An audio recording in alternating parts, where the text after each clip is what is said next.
raising his hand. We are sorry for that. To give the floor, de donner la parole à Monsieur Koita. Vous pouvez prendre la parole.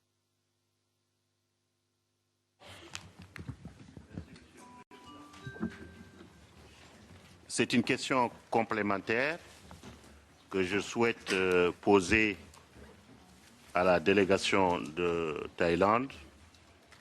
Je m'associe également aux membres qui les ont déjà félicités pour leur présence parmi nous ici.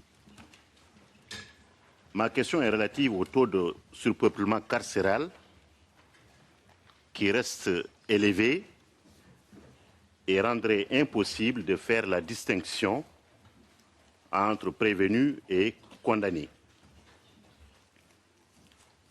Ma question est de savoir si la délégation peut préciser les dispositions de séparation entre les prévenus et les condamnés et clarifier en quoi le régime des prévenus est-il différent de celui des condamnés au regard des dispositions du pacte qui prévoit que les prévenus sont, sauf dans des circonstances exceptionnelles, séparés des condamnés et sont soumis à un régime distinct approprié à leurs conditions de personnes non condamnées. À un autre niveau, dans la réponse à la liste des questions, la Thaïlande a exprimé sa détermination à prendre des mesures pour améliorer constamment, et je cite, les conditions de vie dans les prisons, les centres de détention et les maisons d'arrêt, conformément aux principes de justice pénale, aux principes juridiques et aux principes des droits de l'homme. Cependant, dans les faits, il semble que les prisons et centres de détention soient confrontés à des problèmes de personnel et de budget tels que déjà évoqués par M. Chani hier. Or, le comité, à travers son observation générale numéro 21, estime que l'obligation pour un État parti au pacte est de traiter toute personne privée de liberté avec humanité et en respectant sa dignité, ce qui est une règle fondamentale d'application universelle, application qui, dès lors, ne saurait dépendre des ressources matérielles disponibles dans l'État parti. Cette règle doit impérativement être appliquée.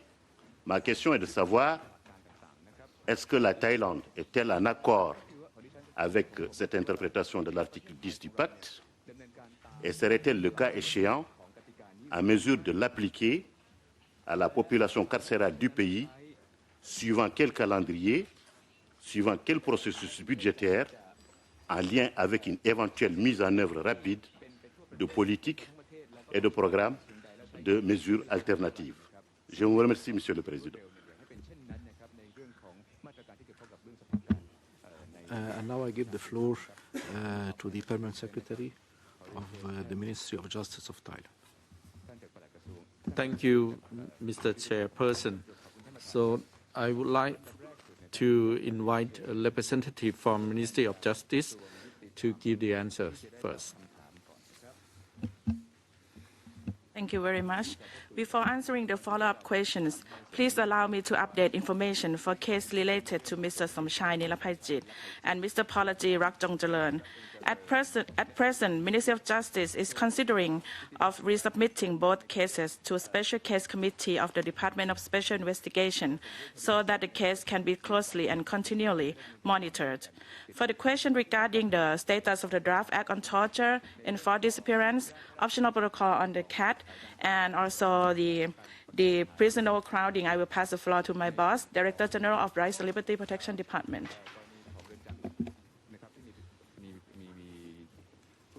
Thank you.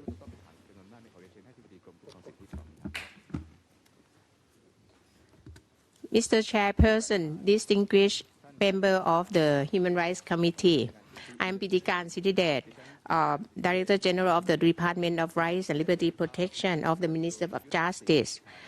Please allow me to give you information about the progress on the draft act, prevention and suspension of torture and enforced disappearance.